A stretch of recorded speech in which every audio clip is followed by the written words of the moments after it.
Imagine a world without hunger. This is the world we dream of. A world where bright futures are the norm, where children, families, and communities thrive.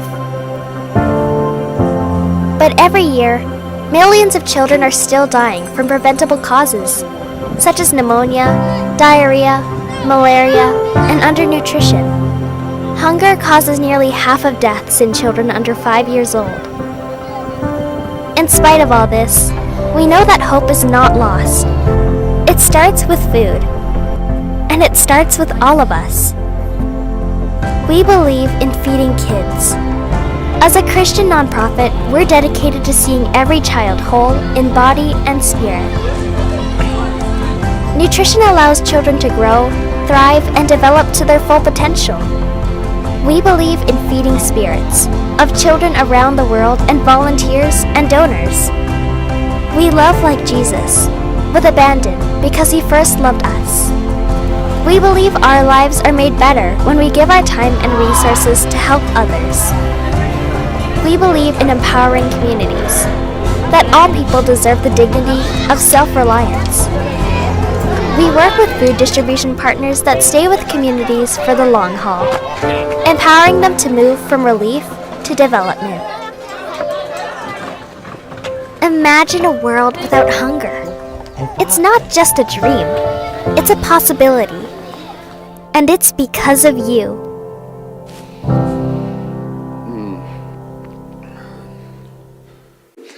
So I want to share with you a little bit about Feed My Starving Children, but I also want to incorporate the journey that God has put me on and some of the things that he has done for me over my career, because I'm not a career ministry guy. I'm not I'm one of those guys that I kind of say, okay, God, you got a sense of humor to put a guy like me in this chair. And so I hit the bumps, and I hope that it will relate maybe and challenge some of the ways that maybe you think about what you do in your life every single day. I have a question for you, and you saw the video there at the start, and obviously, just by show of hands, how many of you are familiar with Feed My Starving Children? I'm assuming I'm speaking to an audience that has probably packed and donned those wonderful hairnets. All the guys that are little looking like me, I like to call that wishful thinking when we put those on. But I see a few of you out there. I know the lights have got me. But anyway, are you hungry? Are you hungry?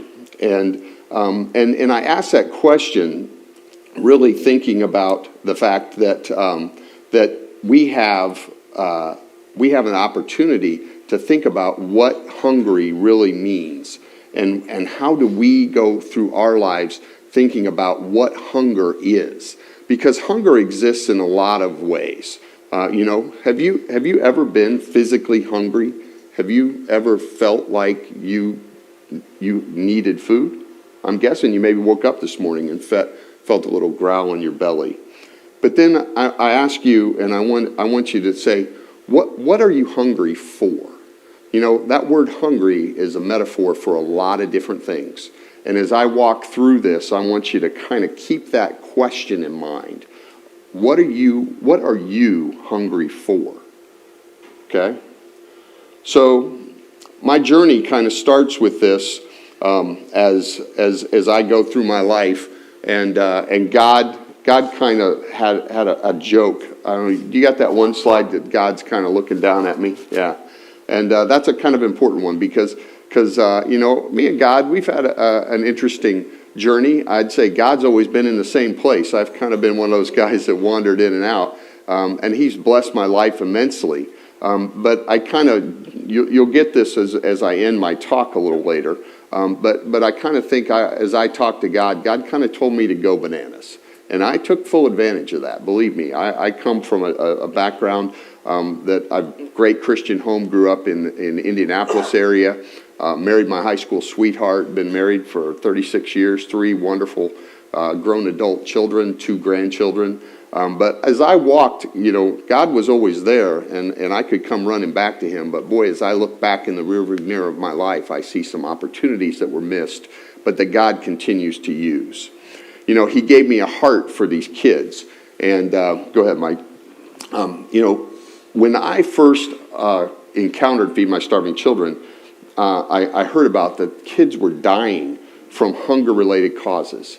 And I think of it this way. Think if you had somebody that you knew, and maybe some of you have experienced this, that had a terminal disease like cancer, something they weren't sure that there was a cure, but there might be. What you would be willing to do, or maybe have done, sold your house, sold your car, gave out your pension fund, whatever it might be, to try and find a solution, a cure for that horrible disease. Well, I kind of think of it like that with these kids, that there are kids around the world that have this horrible thing that is hunger and starvation and undernutrition. And wouldn't it be great if we had a solution? Oh, wait a minute. We do have a solution. It's food. And we have the food that they need. And they are hungry. And we have an opportunity to do something about that. So let's go to the next one. The fact is, across the globe, 1 in 9 go hungry every day. And I have to stop for a minute and explain that in the United States, we have hunger that is not the same hunger as what we're talking about around the globe. And that word, again, gets used and applied in different ways, in different levels. Because I get asked that question a lot. Well, what about our neighborhood? And I answer the question with this. A pastor told me one time, well, why pick one or the other? Why don't you do both? I strongly encourage people to help their neighbors. If you know people in need, the food shelves and places that we have that can give people assistance, we absolutely need to support that. But the kids that we're talking about across the pond, so to speak, they don't have that opportunity. You see, here in the United States, if somebody starved to death, like these 6,200 plus kids every day, somebody is going to jail. Okay? We have a system and a support network to take care of that. Unfortunately, the reality in many of these places where these kids are dying, they're disposable. It's the cold hard fact that that is a way of life. And it's not because they don't care about them or don't love them, but it's just so frequent and such a reality, and there's no resources available, that those kids that die, they're pretty disposable. That just doesn't happen here. And that's a good thing. But we want that to be everywhere. So let's go on to the next one. So it's pretty simple at Feed My Starving Children. The funnel that's in the middle, you're all familiar if you've packed meals with us. The donations that are given, the volunteers like yourselves that do those two things, they come together and they feed kids. And we see kids like Emmanuel, and that happens every day around the world. Let's move forward. The thing about Feed My Starving Children and food and water is that you have to have a strong foundation. Anybody who's built anything knows if you don't have a strong foundation, you don't start from the roof and build down. And a lot of people ask that question about us is, well, aren't you just creating dependency? Aren't you just creating people that are just going to keep coming back and keep coming back? And say, well, I can tell you this, as a 5-year-old or 8-year-old that can't go to school because they don't have food, they can't listen. They say an empty stomach has no ears. Think about that. If you went days without eating and you were sitting someplace trying to read a book without eating, and you were sitting someplace trying to read a book or listen to somebody teach you, it sounds like that old Charlie Brown teacher, wah, wah, wah, wah, right? And so if you don't have food and water as a foundation, none of those other things are possible. They just do not happen. And so we start at the foundation, and that's why we focus on food, and that's all that we do is food. Okay, let's go to the next one. So it's pretty simple. The Manipack rice, Manipack potato D or potato W, there are two special formulas that we do. Diarrhea, cholera is the potato D. There's places around the globe that's a pretty bad problem, so that helps with that. The W is a weaning formula for babies, obviously ones that can't chew rice. But rice is the staple one. That's the one you guys are all familiar with. So let's go to the next one. That's the vitamins, vegetables, soy, rice. You guys have probably chanted it. You've probably come home smelling like it, all of those kind of things. And it goes back to the mid-'80s when that was designed, and you've probably heard the story, founded here in Minneapolis. by a Christian businessman who went down to Central America, saw starving kids, came back here, tried to help them out by sending granola bars and boxes of cereal, went back some months later, and there wasn't any change.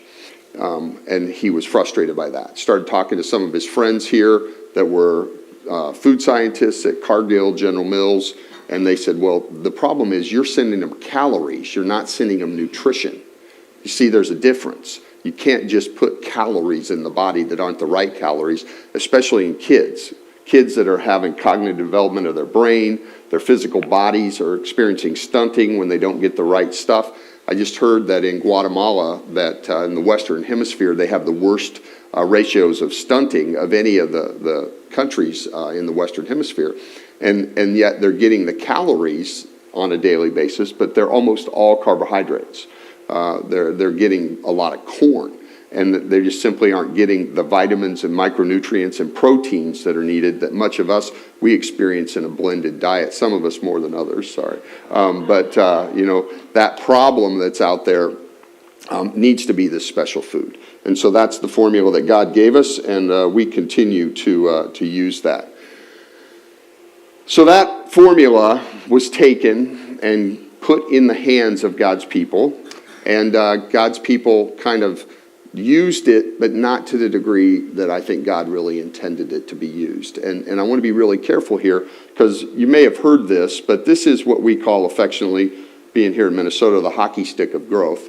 And so from that 1987 point when the formula first came available and started being used, and in about 1994 is when it really kind of took hold and said, well, let's do something with this.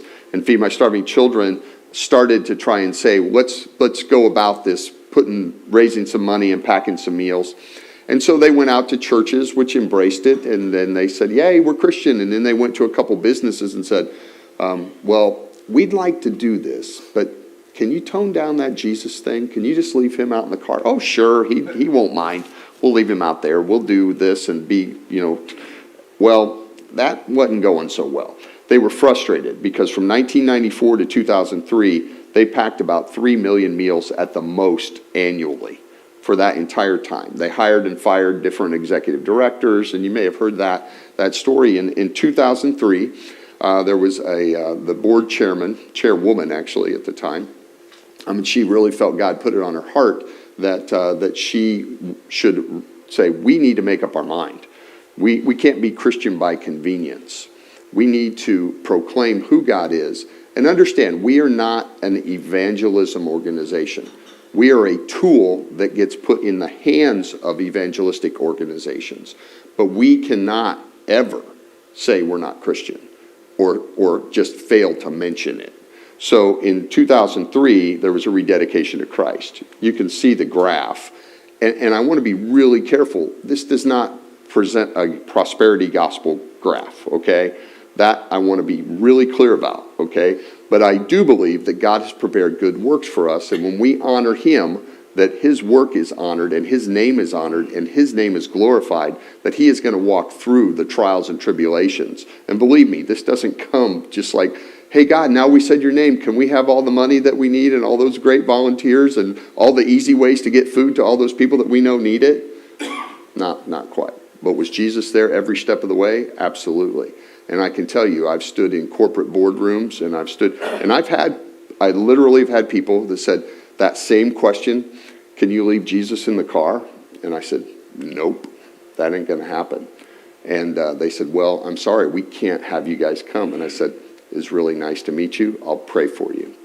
And they said, well, our corporate bylaws, and I'm like, I understand. We're not here to say, hey, can we baptize you today? We're here to say, we're Christian and we're going to help people. And I can tell you, I had a great example of this. We did a big event here, some of you may have participated in a few years back, called Love Somalia. And we packed about 5 million meals down to the St. Paul River Center. And in going out to do that, I had the opportunity to go into many of the mosques down in the Cedar Riverside area and meet some of these Somali leaders. And one of the imams looked at me and he said, why are you doing this? And I looked him back in the eye and I said, well, I know that you know who I follow. You know I profess Jesus as my Lord. And you know that he says, help your neighbor. You're my neighbor. I think Jesus would be disappointed if I didn't help you. And he looked right at me and he said, if we could do this ourselves, you know we would. And I said, yeah. And he goes, but we can't. And I said, I am aware of that. That's why we're here. And he looked at me and he put his hand on my chest and said, bless you. And so I just want to encourage you with that it doesn't mean you're the obnoxious Christian, but never, ever deny who you are in Jesus Christ. Okay? So we also take that and we focus on prayer because we believe prayer protects our food. We pray over every meal, as you've probably participated in that. If you haven't, I encourage you to do so. It's the coolest part of every session. Every time we get ready to ship a container for one of our offices, we stop what we're doing and go out and pray over that container wherever it's going around the world. And over 99% of those containers have reached their destinations around the world. I got to tell you, that is an amazing thing. You know, we believe that our food, go on to the next one, Mike. Our food takes people through this process: relief, rehabilitation, and development. And along the way, these are all fragile states, okay? In relief, you're a disaster, extreme poverty, less than $1 a day. That is an extremely fragile environment. These people and what food does there is emergency. When you're in a rehabilitation state, you still need some help. You need a pretty good amount. You're starting to get a little bit of legs underneath you, but you need some resources, and you're starting to maybe take some steps forward. When you're development, it's really supplemental. But as I've done this now, I came on staff with Feed My Starving Children in 2013. I've seen where some of these people who've taken a couple steps into development, if the wind blows hard, a hurricane, an earthquake, a typhoon, a crop failure, they don't have the resilience, and they go right back to rehabilitation. So we've got to be there to help and be ready to help. So it's critical to have this food. But that's the way we kind of see things working. So in 2019-20, 367 million meals, just 1 year, that we've distributed. 317 mobile packs. I just got these numbers literally on Wednesday. 1.36 million volunteers putting on those hairnets, feeding children in 70 countries. We've done over 2.5 billion meals in our history, and over 99% of those have reached where we want them to go. We have about $79 million in revenues. A lot of people that maybe think of Feed My Starving Children, it's kind of that little local homegrown company. That's what we want to be thought of, and that's the way we want to behave, but we're not. We're a pretty big powerhouse, actually, in feeding around the world, about just under $50 million in cash, and then the in-kind contribution of these amazing volunteers. A meal costs less than $0.25. We've just got our Charity Navigator 4-star rating that puts us in the top 1% of 8,000 charities, 15 years in a row. And we have packing sites in other states, if you didn't know that. Minnesota, Illinois, Dallas, Texas, and Phoenix, Arizona, that we pack just like we do. If you haven't visited us in Eagan, Chanhassen, or Coon Rapids, certainly would encourage you to come and visit us at one of those places. So I come back to the bananas. Remember I said, God said, go bananas? So I get asked the question, so Andy, how did you come to know Feed My Starving Children? And I said, well, that's kind of an interesting story. You see, at the time, I was 2005. I was running sales and marketing for waste management for the upper Midwest. And I got a phone call from my wife. And she said, hey, meet me at this place over in Eagan. They have a pallet of bananas that they don't know what to do with. And so my wife volunteers and does a lot of different things. She picks up bread from Panera and takes it to places and people in need, and she's always signing up for I don't know what to go help people. And so, as most of you in this room, when the boss calls and says, be there, you show up, right? If you know what's good for you. If you're not doing that, talk to Roger later. He'll give you some counseling and advice on that, right? So I show up. And I walk in the door, and there's music playing, and there's people in hairnets. It's up here in Egan off of Lone Oak Road. And I'm like, what are you guys doing? And they said, well, we're packing food. I'm like, well, that's cool. Yeah, we're Feed My Starving Children. We send food to starving kids around the world. And I'm like, oh, that's a great idea. And they said, yeah, so what can we help you? And I'm like, well, I'm here for the bananas. My wife told me to come, and like, oh, thank goodness. I'm like, what do you mean? And they're like, well, yeah, we got these bananas, and we just don't know what to do with them. I said, well, you just said you feed kids. What do you mean you don't know what to do with them? You feed them, right? They're like, no, this is special food, as I told you before, the need for this special formula of food. And you can't send bananas around the world. They'll rot. I'm like, oh, of course. And they're like, so we didn't know what to do, so we called your church, and they said, call this lady. She'll know what to do with them. So sure enough, yeah, right. So I loaded up the bananas, got ready to load up the bananas. I said, so wait a minute. Why do you have bananas? Well, forward to this next slide. And they said, well, that's kind of funny.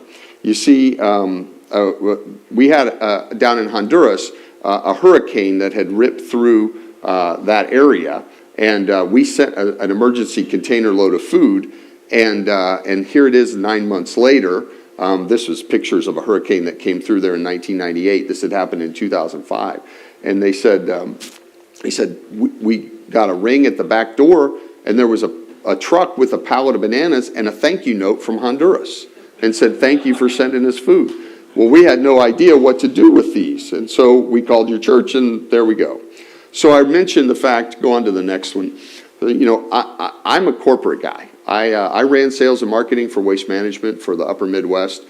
People ask me, what did God do to prepare you to lead an organization to raise $50 million and do the marketing to recruit 1.4 million volunteers? And I said, well, it was pretty simple. Wouldn't anybody take the path? I sold garbage and air.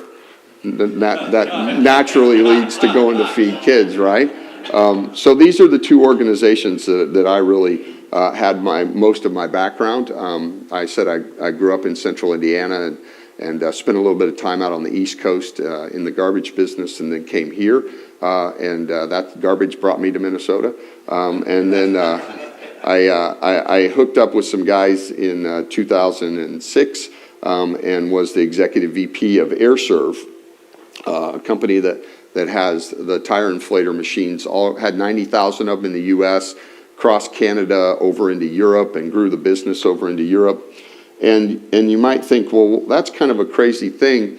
What does that have to do with this story? Well, you see, while I was there, God gave me an idea to do a program called Air for Charity. And I was packing and had become friends with Feed My Starving Children. I was a donor.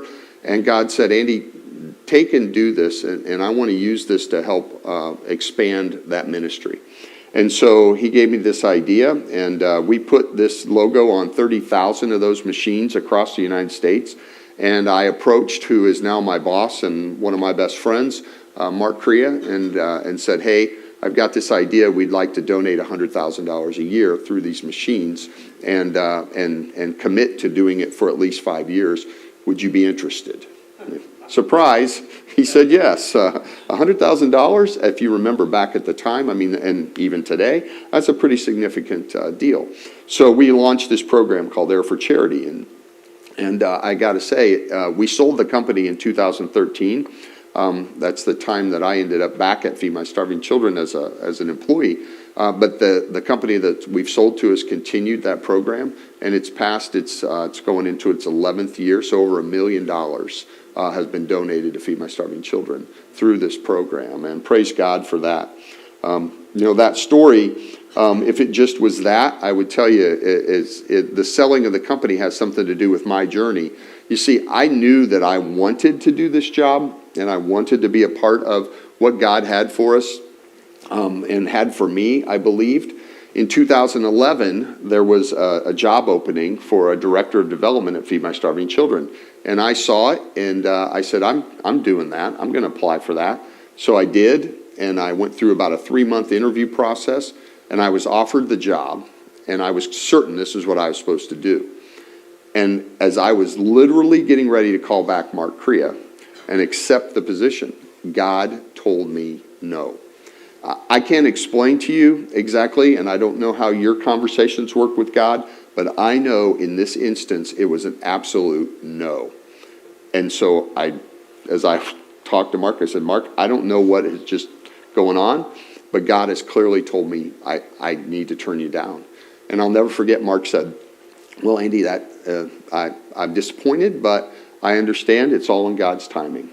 I said, thanks. And he goes, well, I'll see you next month for lunch because, I'm a major donor. I'm like, yeah, okay, that's cool. I hang up the phone and immediately I feel Satan just going, ha, ha, ha, you fool. You've just made the worst decision ever. You wanted to do this. You're going back to your ways of corporate greed and all the things that go along with that. Oh, great.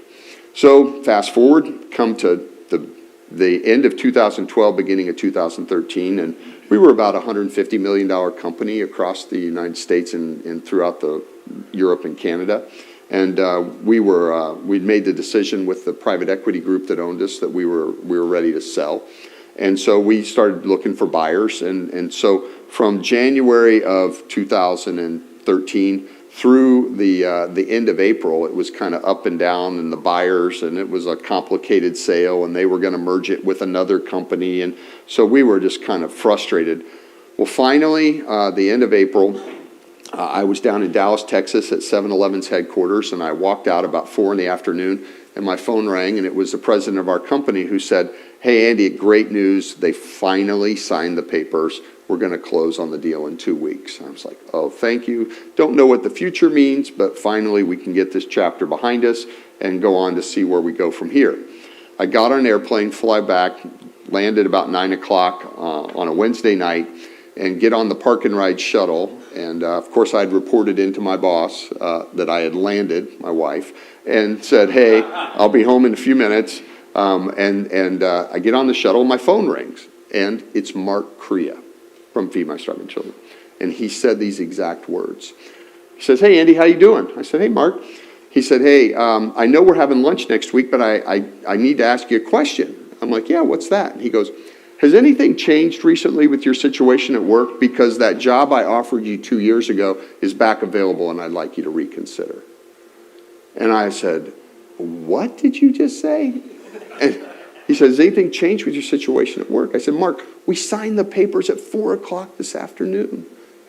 Why are you calling me at 9 o'clock on a Wednesday night? He said, I was driving home from a late meeting, and I knew that this position was available. I've been praying about it, and God said, call Andy Carr. So I did. I was like, okay. He's like, how about meeting for coffee tomorrow? I said, Mark, I would love to. So I go home, tell my wife, I said, you aren't going to believe what just happened. She's like, you just landed. What are you talking about? We live in Apple Valley, right? I said, Mark Crea called. And she said, you're going to work for Feed My Starving Children, aren't you? I said, I believe so. You see, as we were going through that sale of the company, I had been praying, God, show me your next step. What is your will for my life? What do you want me to do? Back in 2011, I never asked that question. I told God, hey, God, I got this. I got this figured out. I know what I'm going to do, okay? I just tell you, there is a big difference in the way that things happen when you ask God, what do you want me to do?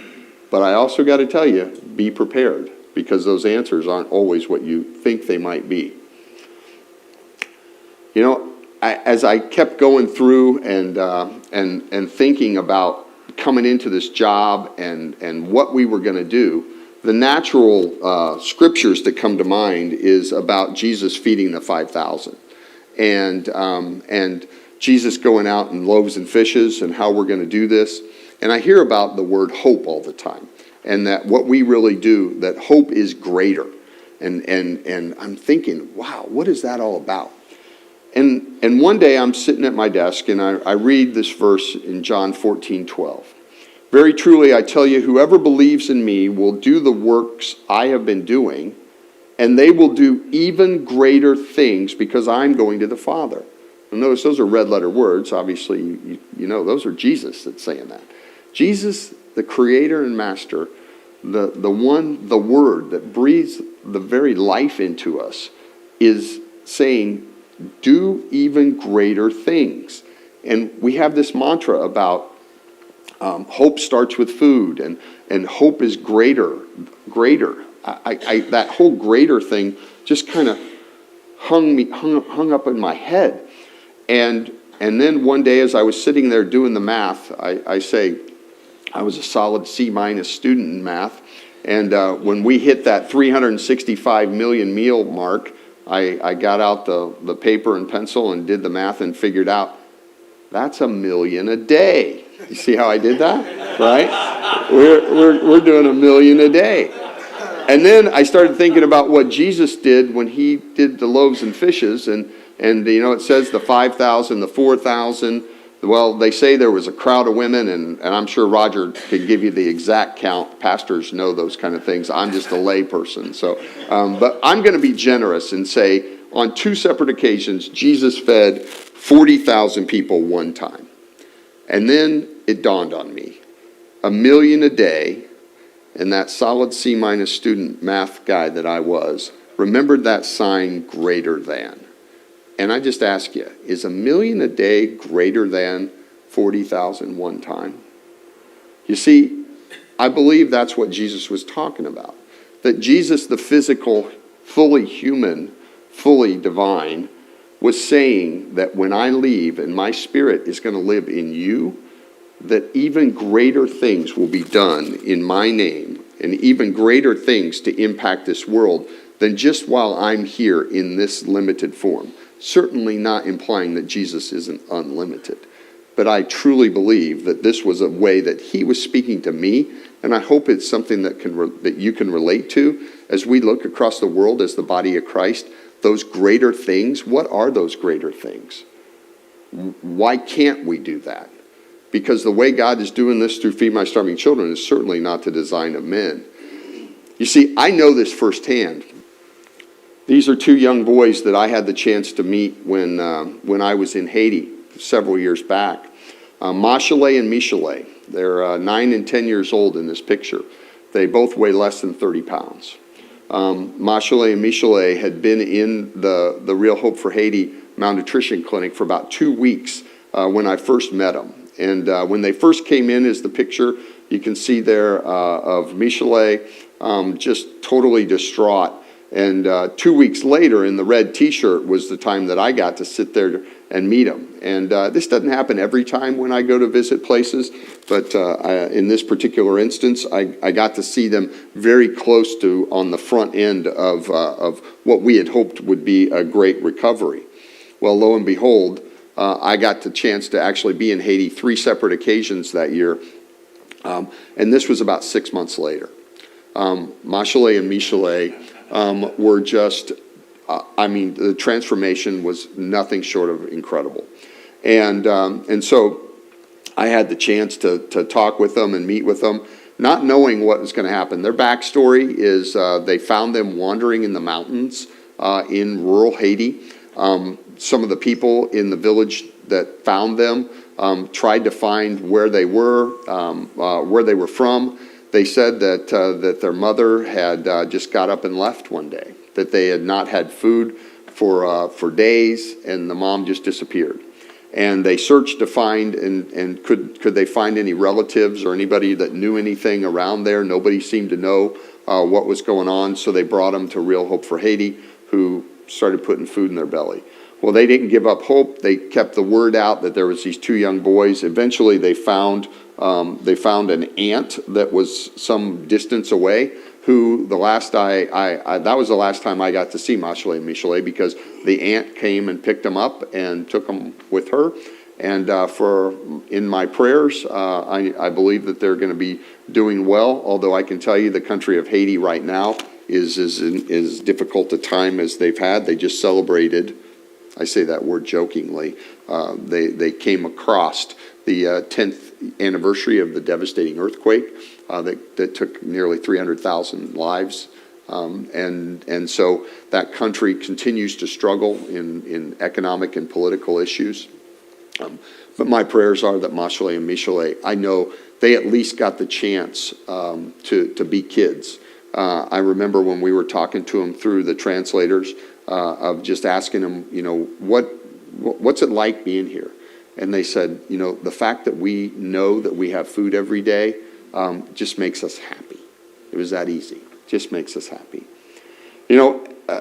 As I stand here, and I'm going to open it up for some questions here in just a minute, but, we always encourage people to stay connected to us, that you pray, that you volunteer again, that you donate. As I mentioned, you can feed a kid a meal for less than a quarter. $88 feeds a kid a meal a day for an entire year.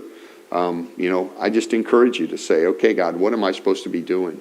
How am I supposed to be helping my neighbor? What am I supposed to do as your child to help others?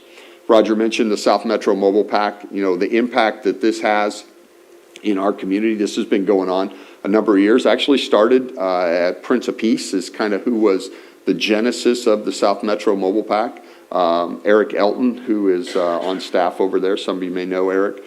He's really had a heart for feeding kids and really been, they got to where they were doing about 1 million meal mobile pack, but felt like it needed to be more. And I can tell you through some of the things that I've experienced in my life here, 20 plus years in the South Metro, and some of the church things that have gone on, I see as the outside world looks at us as the church community to say, don't you guys read the same book? How come you are all so different? I don't see you guys ever doing anything to get along together.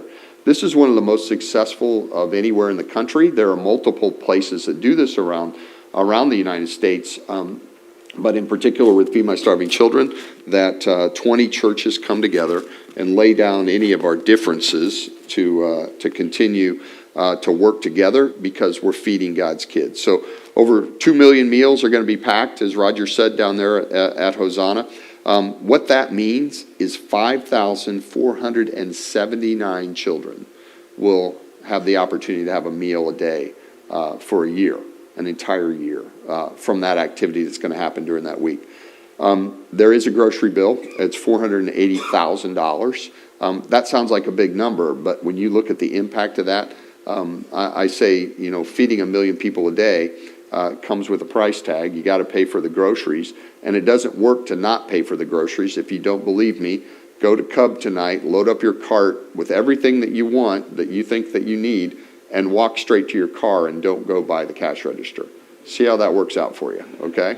I don't know if there's any attorneys in the room, but you might want to get their number before you try that.